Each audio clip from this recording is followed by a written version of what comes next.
Usahay sa atong kinabuhi, di gid nato malikayan nga makumpara nato ang atong kaugalingon sa uban.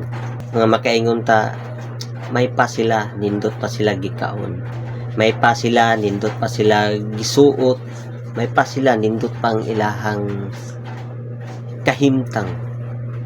Kaingon ka nga, samantalang ako, ingon ani. Pero ayaw kabalaka o kaguol ana. Kay kitang tanan natay kaugalingon nga dalan nga pagasubayon. Kung kana nga dalan nga imong gisubay, mupadayon ka bisan taliwala sa mga pagsulay, naag na siya'y ganti sa unahan.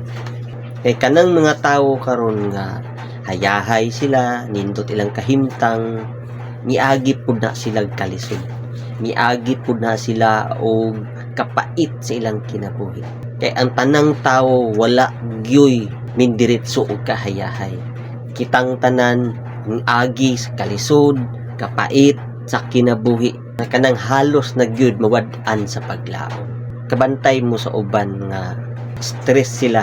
Ang kinabuhi manggod sa tawo, mura siya exam ang kinabuhi sa tawo. Daghag pangutana nga wa kakabalo ba kung unsa bitaw ang tubag. Nay time nga maglibog ta. Kanang nay panghitabo nga lisod di mo ma-explain, dili ka ka-explain.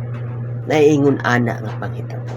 Permente kang nangita kung unsa bitaw ang tubag ani nga pangutana. O ana nga pangutana. Ana bitaw maabot nato ang kalibog, ang pagduha-duha, usa resolusyon ana. Dili tawo ang imong duolon. Kay ang tawo mahimo ra na siyang mo-advise ra na siya. Pero dili na siya totally nga makahupay kung unsay naa sa imong sulod. Nabalo kag kinsa imong duolon. Ang labing halangdon nga Dios. Siya gyud ang angay natong duolon taliwala sa mga pagsulay, mga pag-antos o mga kalisdanan natong nagyan. Wa tay lain nga duolon. Kay siya ra gyud ang mopahimutang sa tanan. Siya ra ang muhatag og kalipay sa atong dughan, no? Ang kabug-aton, ang kapait nga imong agian sa imong kinabuhi, walay lain nga makahupay ana, walay bisan kinsa nga tawo ang makahupay kundili ang Dios lang gyud ang makahupay ana.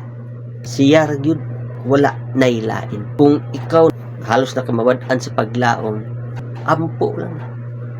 Ang tawo huyang gid siya. Kung walay giya sa Ginoo, kung walay tabang sa atong Ginoo, ang tawo perti gyud kahuyang. Mao nang kinahanglan ta nga magpakitabang sa labawng nakahagahom. Og maura to guys, thank you very much sa pagpaminaw o paglantaw sa atong video. I hope nga natay nakatunan bisan gamay lang nga pagtulunan sa atong pagtabi-tabi, no? Thank you very much. God bless all. Bye.